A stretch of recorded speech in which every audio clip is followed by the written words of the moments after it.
Wala ho tayong papahabain dito sa ating intro mga reaction update PH. Dito nga ho kasi naglabas ho ng testimonya etong driver ni Cabral. Mga ka-update kung hindi ho natin kilala ito si Cabral, ito lamang naman ho kasi mga ka-update ang nag-iisang maraming nalalaman dyan sa DPWH. Hindi lang ho yun mga ka-update alam na alam ho ni Cabral kasi yung mga proponents dyan sa House of the Representatives tsaka yung mga senatongs, yung mga magnanakaw na senador, mga congressman, mga kabit, alam ho niya, hawak ho niya lahat ng mga papeles. Kaya mga kabit, foul play po ito mga kabit foul play.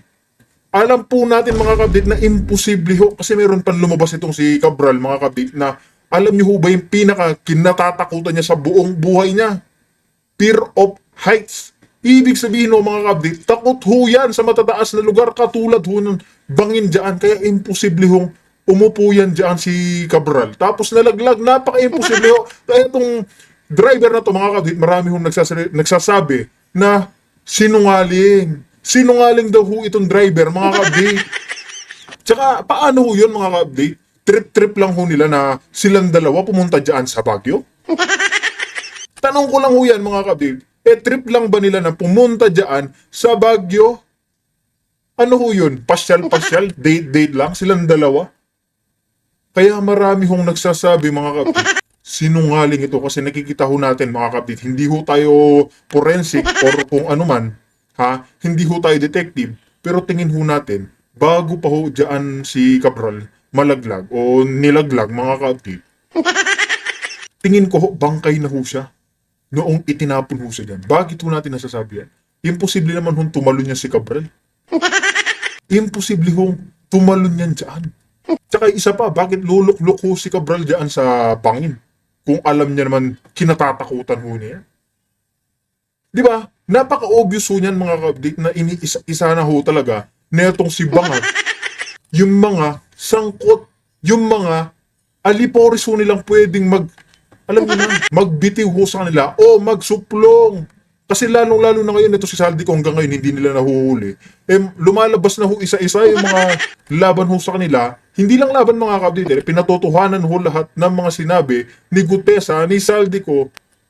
Iniisa-isa na ho nila yung mga alipores nila, yung mga ginamit nilang tao. Naniniwala ho ba kayo mga kapatid na itong taong ito nagsisinungaling? Itong driver ni Cabral? Sinabi ho niya mga kapatid, wala hong parang hindi ho kapanipaniwala. Hindi ho kapanipaniwala na luluklok si dyan, tapos babalikan niya, pumunta dyan sa hotel para mag-check-in. Diba? Kaya mga kabit, kayo na ho yung hubusga sa taong yan. Tingin ho talaga natin mga kabit, foul play po yung ginawa nila. Na bago pa ho yan nandyan si Cabral, bangkay na ho yan, tinapon na lang ho. Panigurado, may contact ho itong mga ito, mga kabit, na magkabilaan na, alam niyo na, dito, tignan nyo kung may dadaan para pwede na nating dispatch siya. Parang ganyan ho yung nakikita natin, pero hindi ho tayo detective, mga kabit. Hindi ho tayo detective. Nakikita lang ho natin kasi imposible yung malaglag ng pusa yang si Cabral kung walang tutulak o kung walang. Diba? Kasi ho, mga ka-update, marami hong kinalaman yan dyan sa DPWH, yung mga congressman, mga ka-update, alam niya ho kung sino yung mga nagnanakaw, sino yung mga nangunguratya. Sa mga senador, mga ka-update, ganun din ho. Ganun din ho, marami ho siyang kinalaman, marami ho siyang alam. Yung nakakatawa nga dito, mga ka-update, ito din kasing si Cabral na ito, hindi naman ho sa galit na galit ho tayo sa kanya. Kasi sinabi rin ho niya, pati si Kong Pulong dinadamay niya.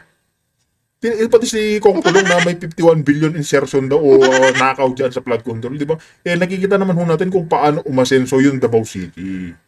Kahit nga si mismong Kong Pulong, mga kabit, nagpapa-imbestiga. Imbestigahan daw siya, okay lang. Maghahamon ho ba yun ng ganyan yung mga Duterte kung nagsisinungaling sila?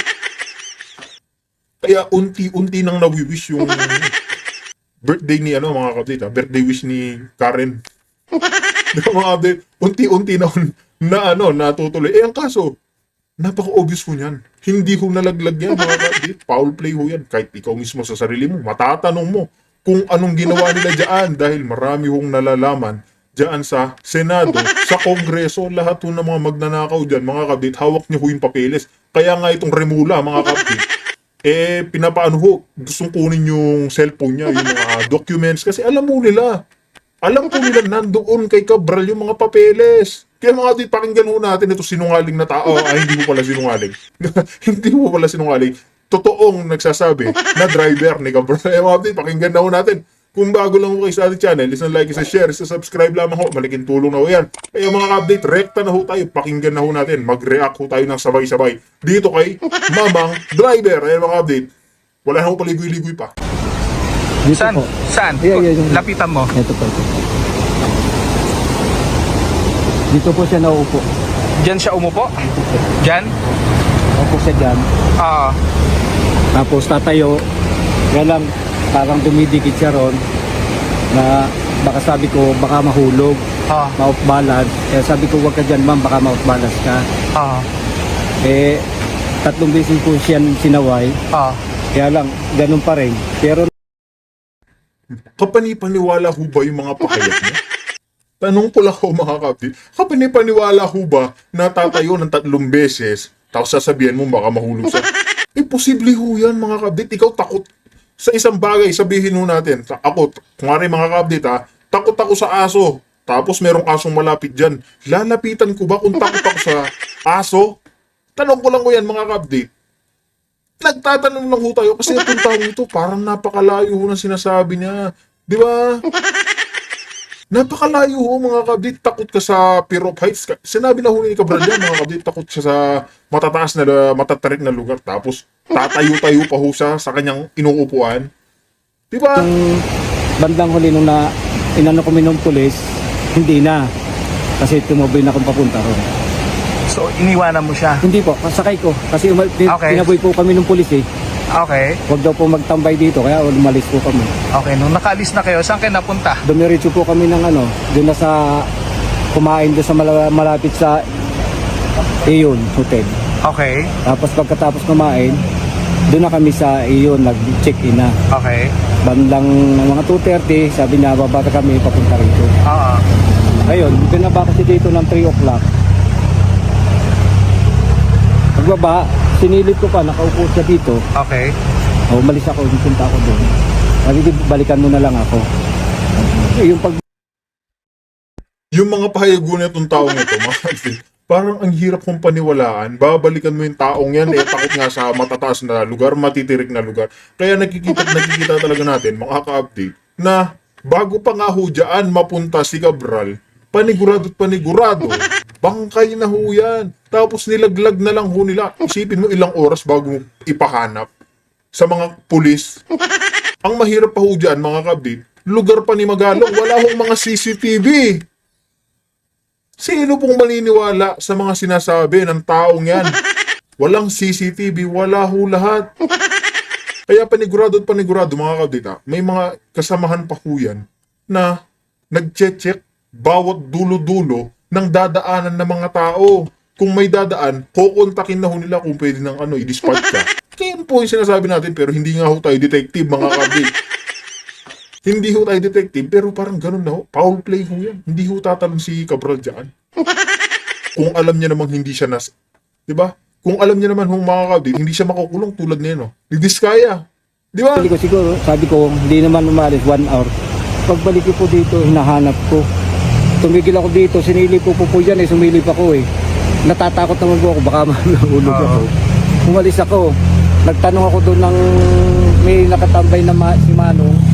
Tinanong ko kung may dumang babae, wala naman daw po. Kaya bumalik uli ako rito. Sinilip ko uli. Pero wala po akong nakita sa bubang hindi ko po nakita. Ayun, bumalik na uli ako ng hotel. Tatanungin ko sa hotel kung pumunta. Anong oras yun? Ano na po yun? Na pasado alas 5 na. Okay. Eh pagdating ko doon, wala pa daw po. Eh di bumalik uli ako papunta rito. Sinuyot ko uli papunta rito. Tinignan ko uli ito.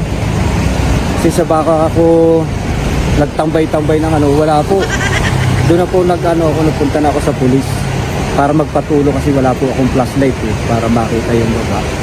Ayun na po, yung pagsilip dito galit namin, na-flashlight nila na doon Wala daw siyang flashlight. Yung mga pahayago na itong driver ni Cabral, mga kabdit, Diba?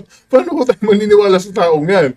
Diba? Kaya mangingihid din ho tayo ng opinion dito kay Ka Eric, mga kabit. Isa pa ho to sa mga ating kinabibiliban kasi marunong din ho siya patungkol sa mga kabalbalan dyan sa gobyerno. Di ba? Tingnan, pakinggan na ho natin. Sabay-sabay din ho tayo mag-react dito, mga kabit.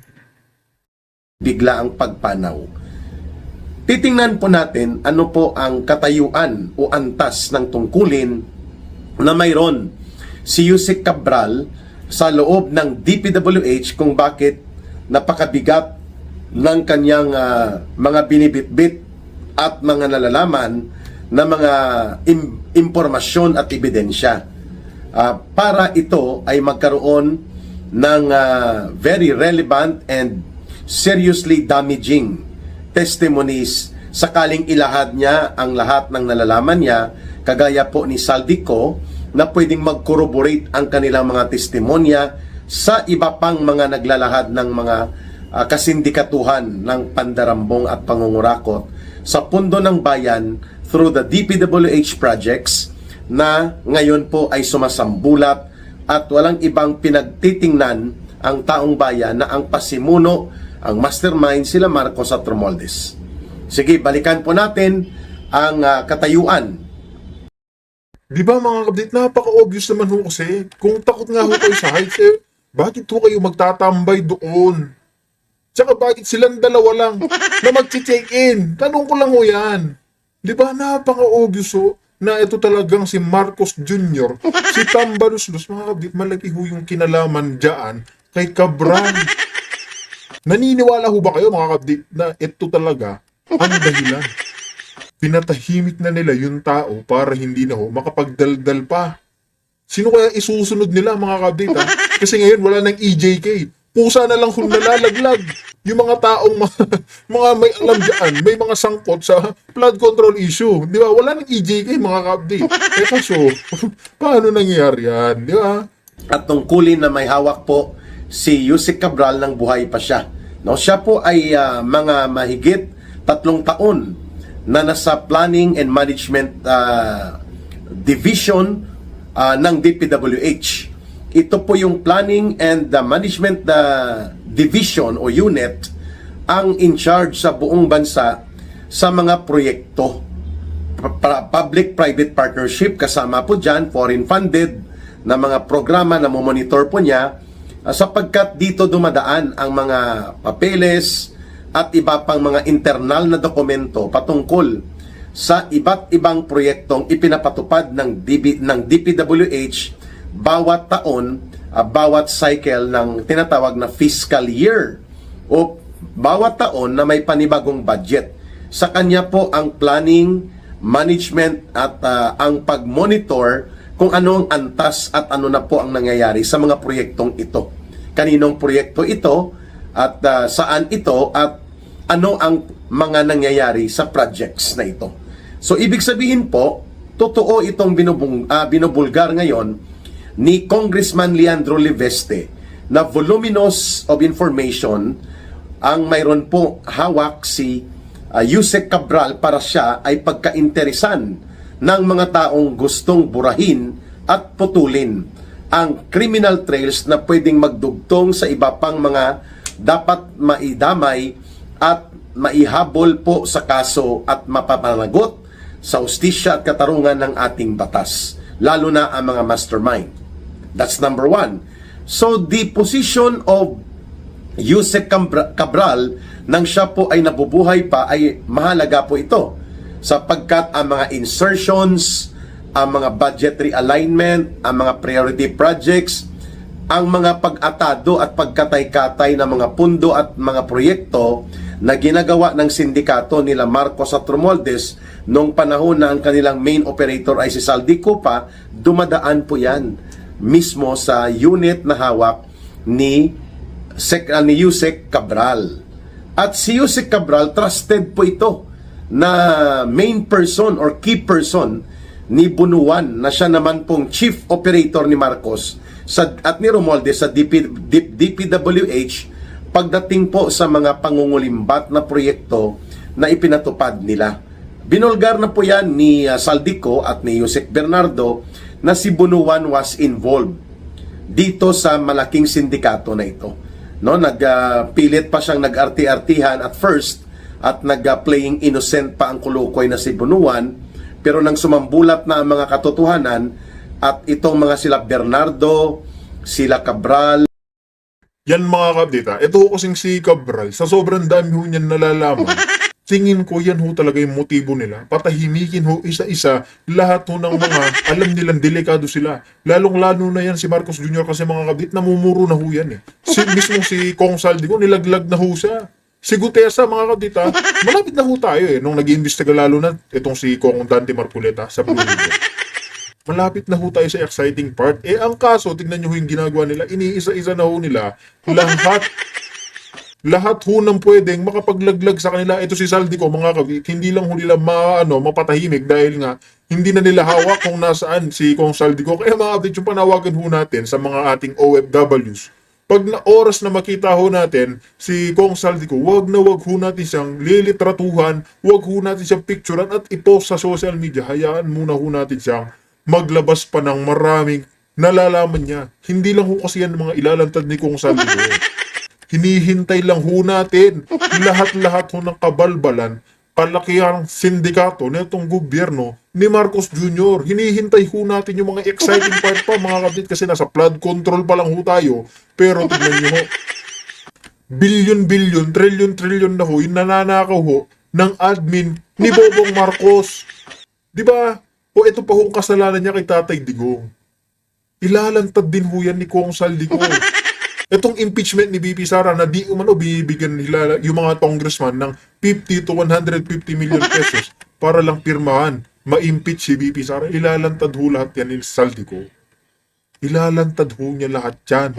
itong sila Alcantara, sina Hernandez, mga tauhan niya pala ito at pati itong si Garjola, Congressman Garjola ng CWS Party List. At pati itong si Mumu, no? Mga barkada pala ito ni Bunuan, mga involved ito sa malakihang sindikato ng pagbebenta ng proyekto, rig bidding, mga pag-ariglo ng kontraktor, at mga pagtatakda ng mga SOP at mga extortion sa kontraktor bago pa ipatupad ang projects.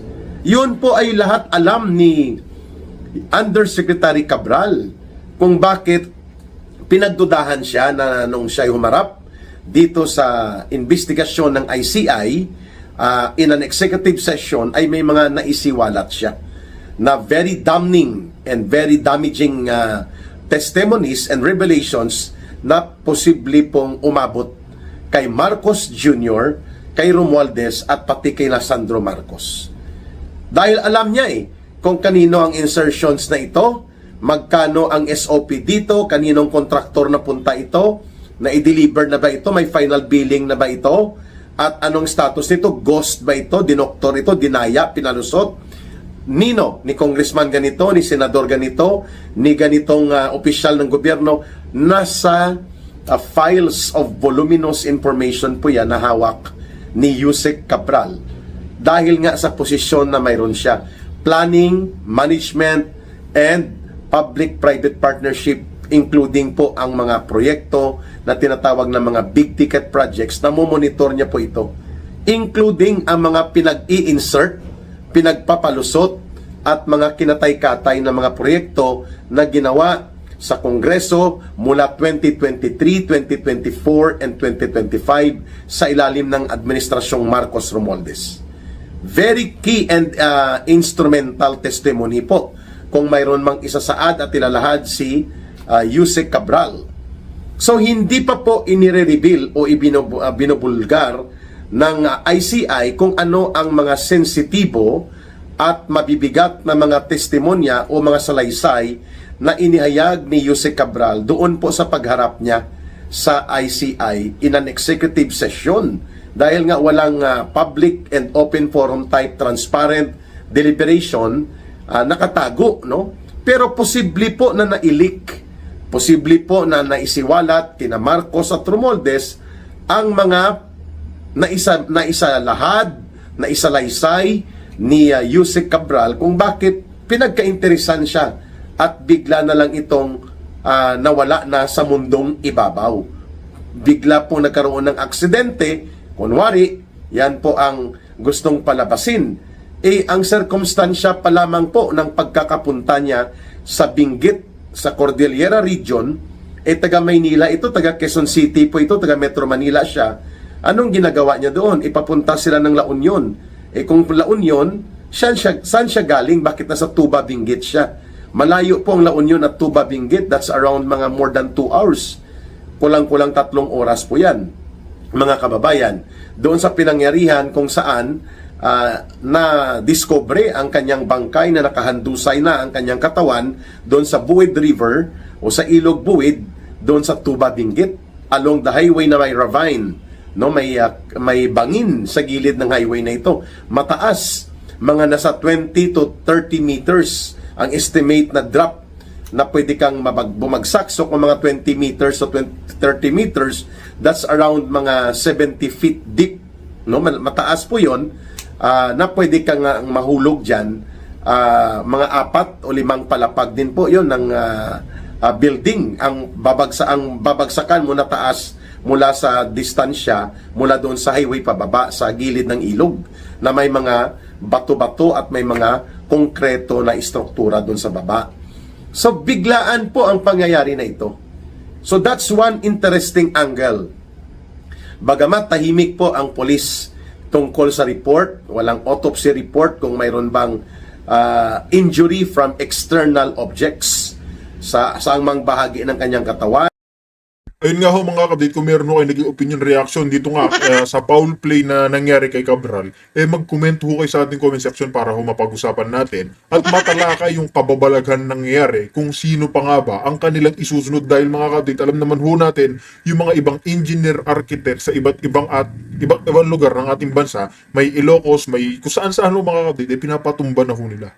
Kasunod na ho ito, itong mataas na posisyon na sa DPWH na si Cabral. Sino ho yung susunod niyan? Sino ho kaya ang isusunod nila? Kaya mga update, mag-komento ho kayo sa ating comment section para ho, mga update, lagi ho tayong updated. Kaya mga update, dito na ho natin tatapusin ang ating reaction video.